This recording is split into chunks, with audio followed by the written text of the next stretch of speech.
नमस्कार साथियों। राष्ट्रीय उपलब्धि सर्वेक्षण एनएस 2021 गणित कक्षा 8 के मॉडल पेपर में प्रश्न संख्या 79 पर आज अपन डिस्कस करेंगे। देखिए, त्रिज्या 70 सेमी और ऊंचाई 1 मीटर वाले बेलनाकार दूध के टैंकर से 1 लीटर वाले कितने पॉलीपैक यानी कि 1 लीटर दूध की जो थैली आती है वो कितनी भरी जा सकती है। आपको संकेत के रूप में दे रखा है 1 मीटर क्यूब बराबर 1000 लीटर होता है। तो प्यारे बच्चों, सबसे पहले तो हम देखिए, यहाँ पर आपको ऊंचाई 1 मीटर दे रखी है और त्रिज्या 70 सेंटीमीटर दे रखी है। जब भी आप सवालों को हल करें तो जैसे क्षेत्रफल ज्ञात करें, जैसे आयतन ज्ञात करें, इनमें जो लंबाई चौड़ाई और ऊंचाई आती है उनके सबकी इकाई एक समान होनी चाहिए। यदि लंबाई चौड़ाई और ऊंचाई सेंटीमीटर में है तो आपको मात्रक क्षेत्रफल में तो वर्ग से में मिल जाएगा, आयतन में घन से में मिल जाएगा।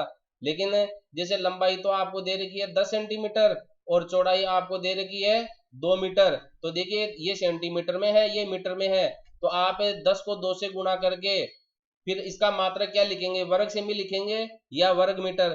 तो इस प्रकार की गलतियों से बचने के लिए हमें क्या करना पड़ता है, मात्रक समान करना पड़ता है। तो मात्रक समान करने के लिए आपको क्या करना होगा, या तो आप मीटर को सेंटीमीटर में बदले, जो कि 1 मीटर बराबर क्या होता है, 100 सेंटीमीटर होता है, या फिर सेंटीमीटर को आप मीटर में बदले, यानी कि लंबाई भी आपको मीटर में चाहिए, चौड़ाई भी मीटर में चाहिए, या फिर लंबाई भी आपको सेंटीमीटर में चाहिए और चौड़ाई भी आपको सेंटीमीटर में चाहिए। तो आपको मात्रक एक समान करना इस वीडियो में सिखाया जाएगा।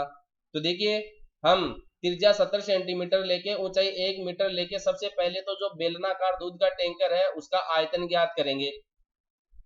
तो आयतन ज्ञात करने के लिए हमने यहाँ पर आपकी सुविधा के लिए एक बेलन बना रखा है। देखिए, ये बेलनाकार टैंक हो गया है। देखिए, पेंदा जो होता है बेलनाकार टैंकर का वो वृत्ताकार होता है।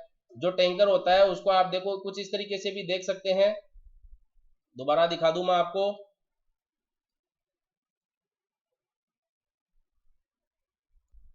देखिए, टैंकर कुछ इस तरीके से होता है, लेकिन यहाँ पर इस टैंकर को मैंने क्या खड़ा करके दिखाया है, वो इसलिए ताकि हम इसकी त्रिज्या और ऊंचाई को अच्छे से समझकर इसका आयतन ज्ञात कर सके। तो देखिए, यहाँ पर आधार में जो इसका वृत्त है, वृत्त का क्या होता है, एक केंद्र होता है। केंद्र से यदि हम परिधि को मिला देते हैं तो वो त्रिज्या कहलाती है। त्रिज्या आपको प्रश्न के अंदर 70 सेंटीमीटर दी गई है। ये चारों ओर इसकी परिधि कहलाती है, ये परिधि।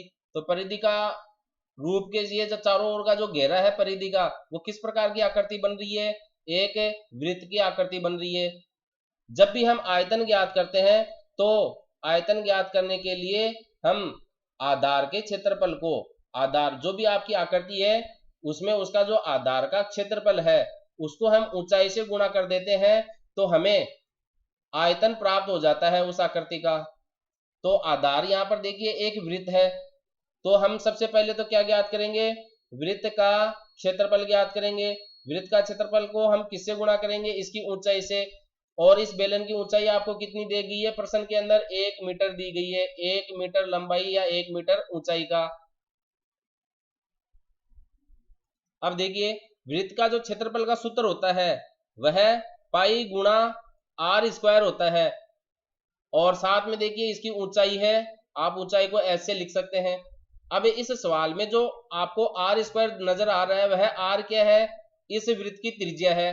आर को हम क्या कहेंगे, त्रिज्या कहेंगे। और त्रिज्या आपको देखिए 70 सेंटीमीटर दी गई है, और ऊंचाई जो आपको है एच हाइट आपको 1 मीटर दी गई है।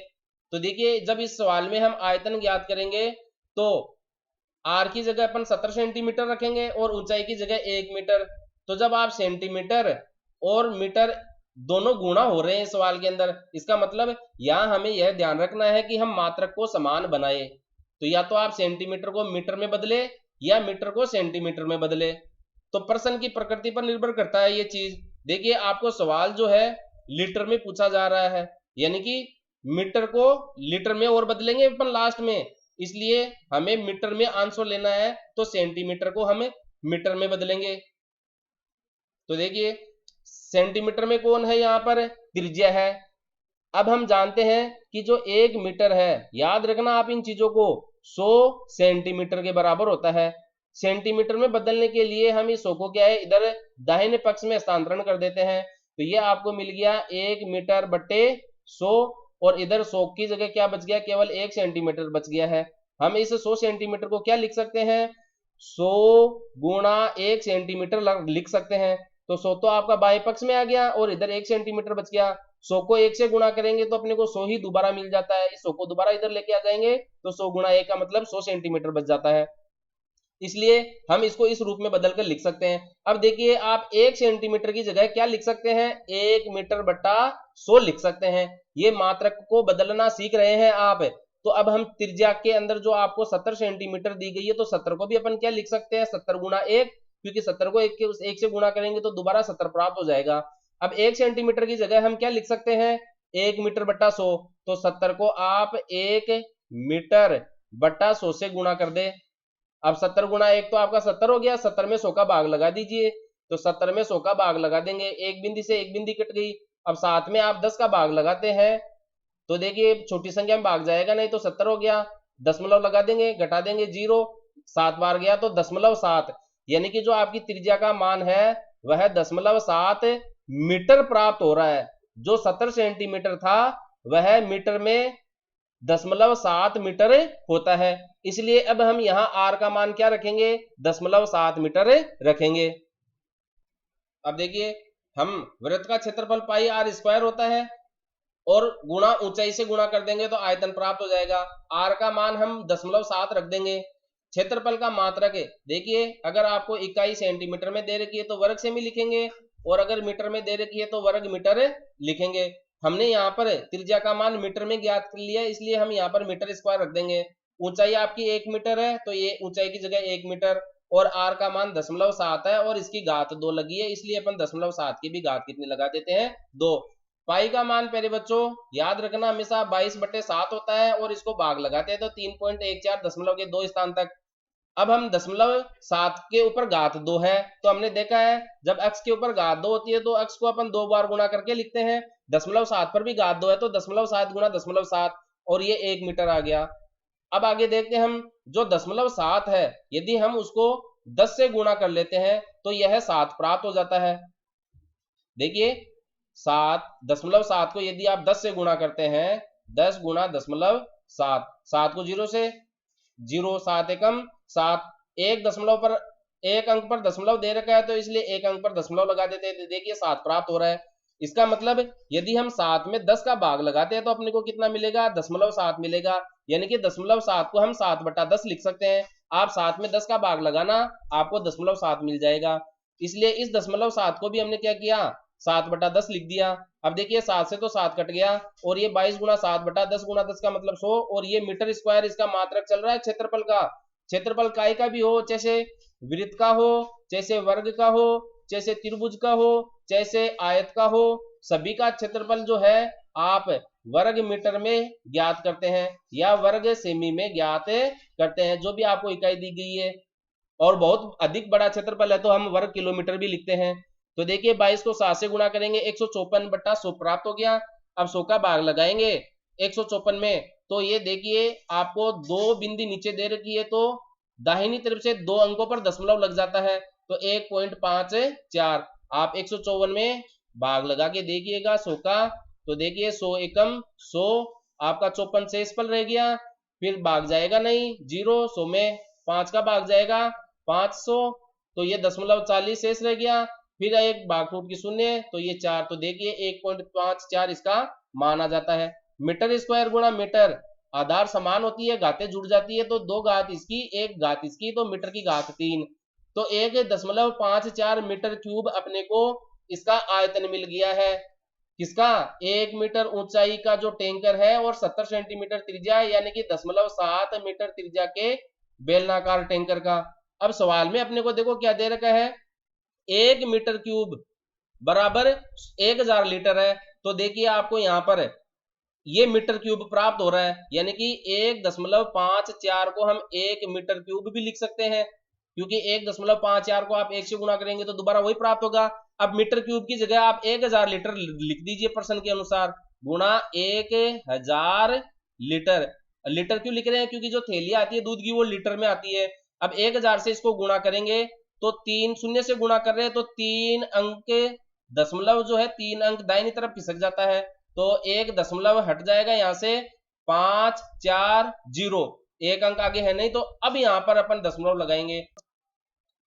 तो 1540 1 लीटर की थैलियां दूध की इस 1 मीटर ऊंचाई और 0.7 मीटर या 70 सेंटीमीटर त्रिज्या वाले बेलनाकार टैंकर में रखी जा सकती है।